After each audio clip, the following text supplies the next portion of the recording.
Let's get right to Chief Meteorologist Ginger Zee tracking these fires overnight, the conditions worsening.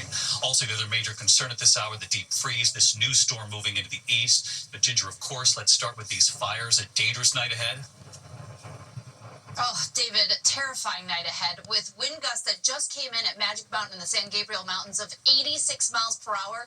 That's what's ahead for tonight through tomorrow. It is only going to get worse because of the squeeze of those upper level winds coming over the mountains, and then they can kind of collapse and even create eddies. At this point, with how dry they are, with the relative humidities 5 to 15%, that particularly dangerous situation, red flag warning event up, trees and power lines coming down, we're worried that any fire that starts or that has already started is going to be almost unfightable by tomorrow morning. Look at those wind gusts, 62 Santa Clarita. That is 9 a.m. Pacific time. That same low that will eventually eject and reach Dallas, Little Rock, Nashville, all with winter storm alerts already up. We're talking about the deep south that doesn't get this type of snow often. Northern Mississippi, northern Georgia, and Alabama. And eventually, David, we get the snow again by the weekend. Going to be really dangerous as it moves across the country, but we are all thinking about the millions in California tonight. This is really dangerous stuff. Ginger Zee tonight, thank you.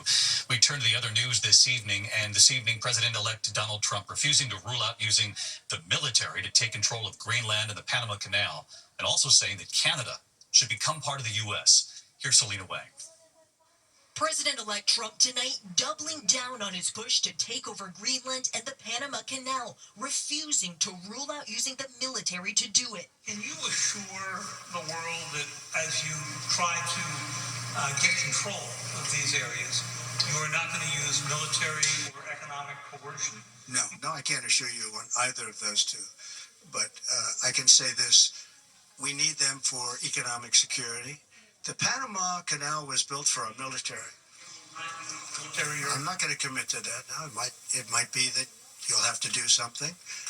Look, the Panama Canal is vital to our country. Trump also saying he would use, quote, economic force to pressure Canada to join the United States, and announced he will soon rename the Gulf of Mexico. The Gulf of America, what a beautiful name.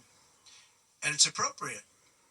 It's appropriate. In the wide-ranging press conference, I asked Trump about his vow to pardon the January 6th rioters. More than 140 police officers were injured by rioters on January 6th.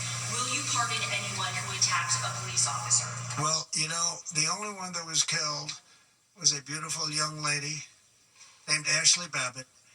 She was killed. This would be the only insurrection in history where people went in as insurrectionists with not one gun.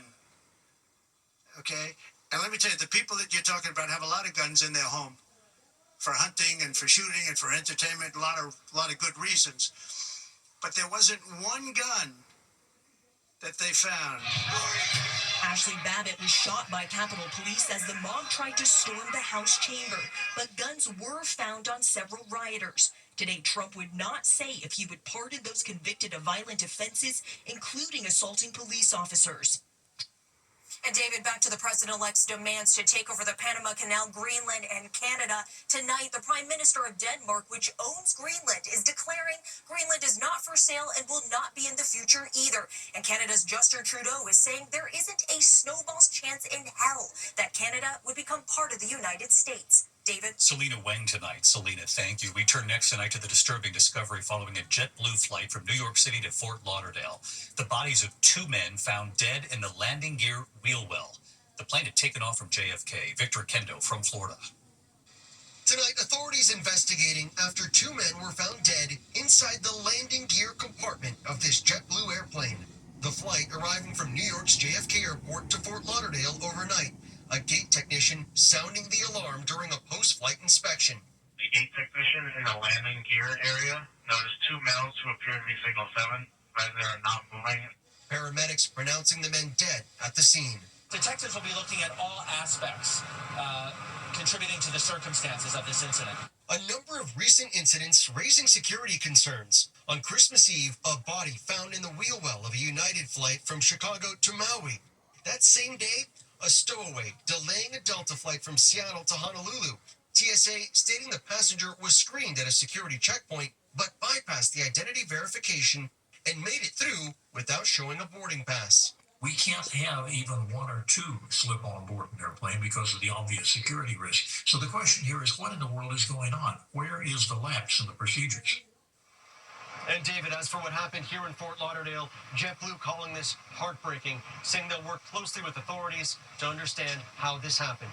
David? All right, Victor Akendo. Victor, thank you. The new turn tonight after that truck explosion outside the Trump Hotel in Las Vegas. I think there is news the parent company of Facebook has now eliminated fact-checking on Facebook. Mark Zuckerberg recently meeting with President-elect Trump and what Facebook will now do instead. Here's Rebecca Jarvis. Tonight, a seismic shift in strategy. CEO Mark Zuckerberg announcing Meta will eliminate its third-party fact-checking, a program originally designed to combat misinformation. And we've reached a point where it's just too many mistakes and too much censorship. The change coming just days before Donald Trump takes office. Zuckerberg acknowledging the move was prompted in part by the election. The recent elections also feel like a cultural tipping point towards once again prioritizing speech. But Zuckerberg says the change also aligns with his long-held personal views on free speech. I believe that people should decide what is credible, not tech companies. Meta will phase in a community note system, letting users decide which posts are misleading, a model similar to X's, the platform run by Elon Musk. The move, a kind of reset for Zuckerberg and Facebook, which President-elect Trump once called a true enemy of the people. Zuckerberg recently traveling to Mar-a-Lago to meet Trump, and just yesterday, Meta adding key Trump ally Dana White, CEO of the Ultimate Fighting Championship, to its board of directors. And in fact, David, Mark Zuckerberg and Dana White have recently bonded over their shared passion for mixed martial arts. The President-elect Trump today said he welcomed the changes from Meta and that the company's come a long way.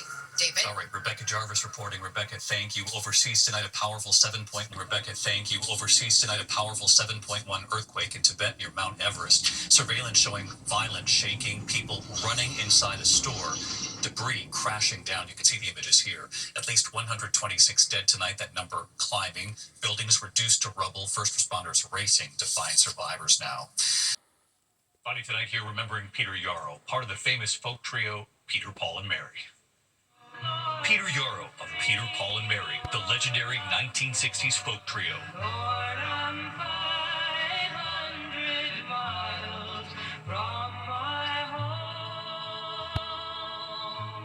Their music, their distinct harmonies, their lyrics, full of moving stories. Their song, If I Had a Hammer.